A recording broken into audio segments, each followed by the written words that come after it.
All right. for the nice people to show up, and then we'll just jump in here and knock out 15 minutes of fun. Cool.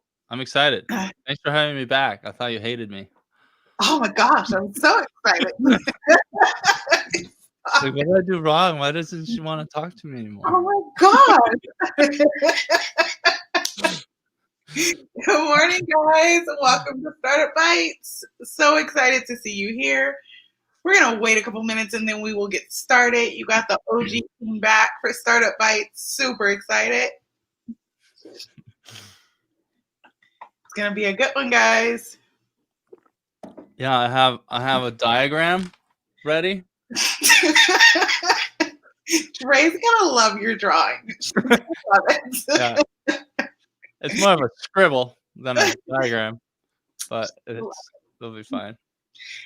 Good morning, guys. Thank you for joining us for another episode of Startup Bites. It is Wednesday, and today we have Bjorgivn on. I am Keneshia. I'm the program manager here at Startup Tucson, and Bjorgivn is the OG co-host of Startup Bites, so we're so excited to have you back. Bjorgivn, please introduce yourself. Yeah, thanks for having me back. My name is Bjorgivn Benediktsson. I am a musician, author, audio engineer, entrepreneur. I run audioissues.com that helps home studio musicians and bedroom producers make better sounding music in their home studios by teaching them the technical skills and some of the marketing skills that they need in order to succeed. Perfect. Well, today, guys, we're going to talk about call to action, and Bjorgivn has some great tips on that. We're not going to count down from 5. We're just going to count down from next tip. So, Bjorgivn, what is your first tip to start us off? Well, so I want to start by thinking about the entire process of what you're trying to achieve and starting with the end in mind, which is a customer, getting a customer.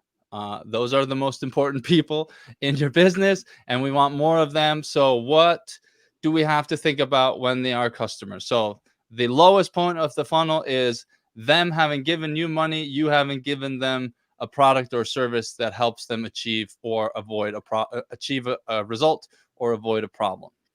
So before that happens, they are in the process of purchase before they are done with their purchase, done with their checking out. So they're in the middle of the checkout process. They have already decided to buy from you, and they're going from first purchase to end of purchase. What happens there, and what calls to action can you add there? I would suggest adding an upsell. So maybe you have an initial product, and once they want that product, you might have a upsell opportunity to increase your average order value for that customer. Maybe that is some bonuses or an additional product or an additional service that sort of adds on to the original purchase that they are about to make. And so make that call to action while they're in the checkout process, because they've already decided to buy from you. And if you can make an irresistible offer at the moment of purchase, you can make more money just by increasing the average order value. So my thoughts behind that is I'm in the checkout line at the grocery market, and then they have all the candy. And so that is their last call to action to get me to buy all the candy and put it on the register before I check out. Yeah. Perfect. So make that last irresistible offer before they check out so you can upsell your purchase. Okay, right. What is your next tip, Bjorgivn? So the next thing if we move backwards through time, they are clicking a buy button somewhere. So that there needs to be a clear call to action that this is where you buy and this is how you finish your purchase. So it has to be clear on a sales page of some sort. It has to be clear on the purchase page, and it has to be clear what you get in order for them to go through with the purchase. Because if they have any doubts at that point, you might not get that click. So you have to make that call to action, that final call to action on a sales page or a sales pitch. Maybe if you're selling face to face, you have to make it very, very clear there. Make sure, guys, that you have a buy button. Don't have like a product and then they have to scroll all the way to the bottom, because at some point you lose them. So a buy button, something else, and another buy button, so you have those call to actions throughout your page. All right. What is your next tip, Bjorgivn? So the next, moving backwards, the customer is now a prospective customer, a warm lead, if you will, and they haven't seen your sales page yet. So you have to make sure that there's a clear call to action to take the next step to check out the sales page and see what you have to offer. In my case, I recommend email marketing as a really powerful tool to get people to click through. So I'm gonna add the email marketing into the next few previous steps. So in my mind, the subscriber is now just a subscriber reading an email, and at the end of an email, there's a clear call to action to go take the next step and go to the sales page.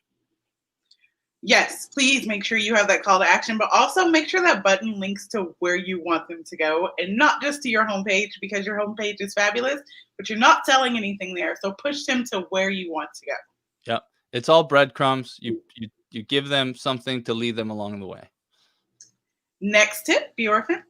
All right. The next thing that you want them to do is, hypothetically, they're on your list now, and now you have to have a good reason for them to open your emails, because they'll never get to the call to action at the end of an email if they don't open the email.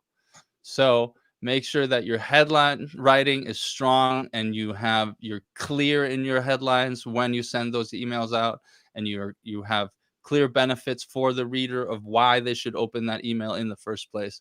So make sure you spend time on headline writing, because headlines are just another form of call to action. Yes, and make sure you do some research. There are some great places out there for you to get help with headline writing, or just some tips on how to write the best headline. Don't just throw something out there, hi, how are you doing, and hope people are going to open it. So make sure you really put some thought behind it. I got one this morning that said warning, and I clicked on it, and then I unsubscribed. But I did click on it because I wanted to see what the warning was. Yeah, warning is actually a popular, almost sort of a legendary copywriting, it's like headline that, warning, don't open this unless you want to, da, da, da, da. I mean, it definitely works, but it is kind of spammy and it can be sleazy. I would recommend adding some humor into it to sort of diffuse the sort of like cringiness of it all. But yeah. Next tip. So now we are, now they're becoming a subscriber, right? So you have to have clear calls to action on whatever page it is they're on that will convert them into a subscriber. I recommend having specific landing pages that are designed for only one thing in mind, and it's to collect an email address in exchange for something, whether that is a consultation, sign up for a free consultation, sign up for this free white paper or this ebook or this guide, this cheat sheet, this checklist, depending on what your industry or what they want help with, or what your particular audience or your ideal dream customer needs help with, and that through customer research. So you have to make that landing page and that call to action on that landing page very, very clear, that they need to click here and sign up in order to get something in return. So make sure you have the give get. Nobody wants to give you their email for nothing. So give them something, and something good, educational, to help them want to open your next email. Right. And what is your next tip? There's so many tips. So now you are, let's assume that we're doing paid advertising, and somebody's clicking through an ad onto that landing page in order to become an email subscriber. So that ad has to have a clear call to action on what they should do next if they want whatever it is you are promoting in that ad, what result or what problem to overcome, those sorts of things. So make sure that at the end of the ad, just make it clear, click through or click this link in order to get X, Y, and Z. It doesn't hurt to just be explicit about it. Also, you don't want to put money behind something just to talk to people. Like, you want them to do something for the $1, $2, $5 you're putting out there. You still want them to do something. So make sure there's a call to action at the end of the ad so they can actually do something and you're getting the bang for your buck. All right. What is your next tip? Then basically at that point, your goal is to get them to stop scrolling or pay attention to you and what you are doing. So that goes back to, um, you know, figuring out how to write headlines that stop people or are intriguing or somehow break the pattern or is funny in some way or calls out that particular group of people that you're trying to reach. I've often seen ads that say like attention, and then it's like the target market that they are trying to reach, and I think that's probably pretty effective. Mhm. Uh, and then oftentimes it can just be like if you are struggling with X, X, Y, and Z. So putting problem statements or attention grabbing in pattern interrupt statements in a way in your copy at the very beginning, so that when they are scrolling, hypothetically, you get almost zero time to get their attention. But so that initial headline or initial uh, interruption, if you will, has to be powerful. I like that because it is that one thing that makes you stop and look. And even if you're not interested, you're still stopping and you may know someone who's interested in what they're selling. Yeah. I mean, you've often seen videos where like the first 2 seconds of the Instagram or Facebook video is just like, Uh-huh. Uh-huh. and you're like, what the hell is going on? Yes. It makes you stop and pay attention for the 2 seconds that happens, and then you hope that there's good content after that. Exactly. Perfect. What is your next tip? Well, that's it. I think that's the end of the funnel right there. I mean, so basically, you can convert all of this into actionable steps.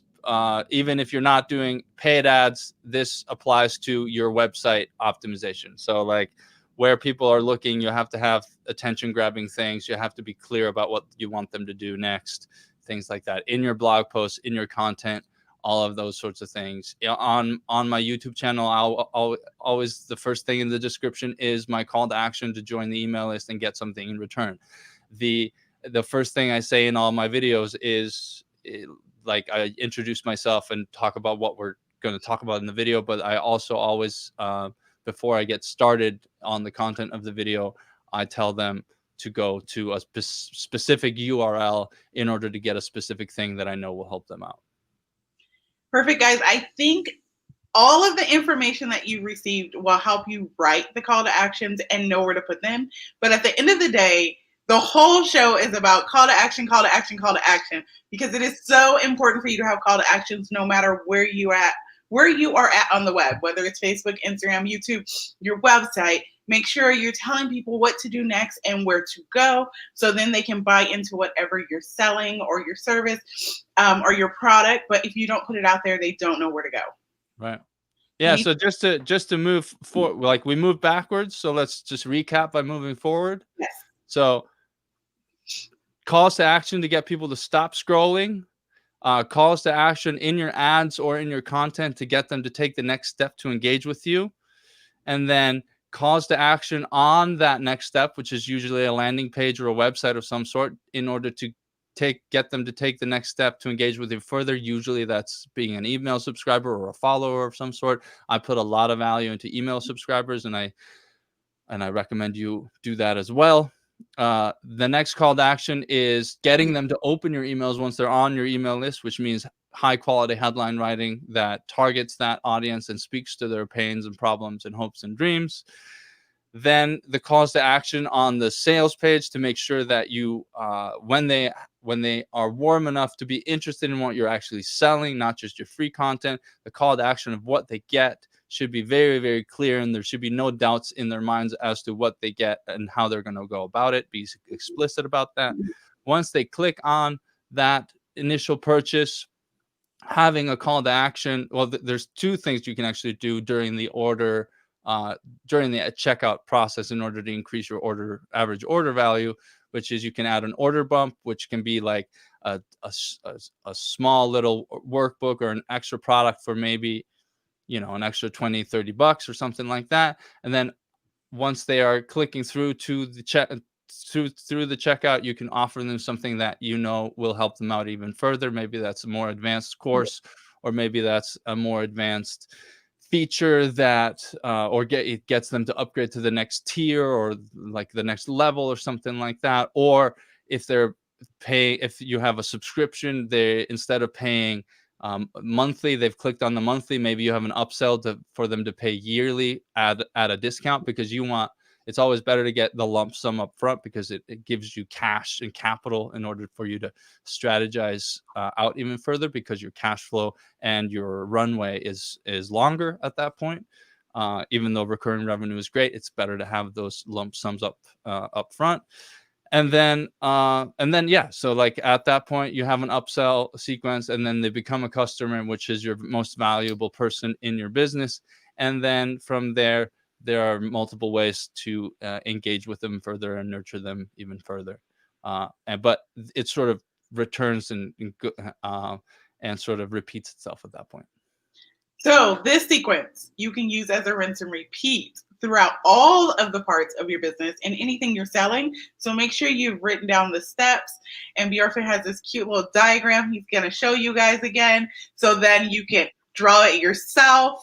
See, look, it's a funnel. Make sure you're using this diagram funnel. Take a snapshot, guys, and use it in your business. He's so artful. So artful. So make sure you have it. Thank you guys for joining us. I'm going to hit you with all of the upcoming events for Startup. We have Action Advising tomorrow with Cynthia. And if you have not signed up for that, you can sign up for that on the website if you are a network member. We also have Startup Bites again with Hans next week. And we're going to talk about Facebook ads, DIY Facebook ads, and how to do them. Thank you again for joining us today, Bjorgivn. Bjorgivn, tell people where they can find you. Well, I can be found at audioissues.com. I do some advising for startups and businesses, but that's usually just through Startup Tucson. I don't have the bandwidth to run two businesses at the same time. Audio Issues is my main gig. However, I am coming out with a book that is a parable, kind of like The Go-Giver, if you've read that, or Built to Sell.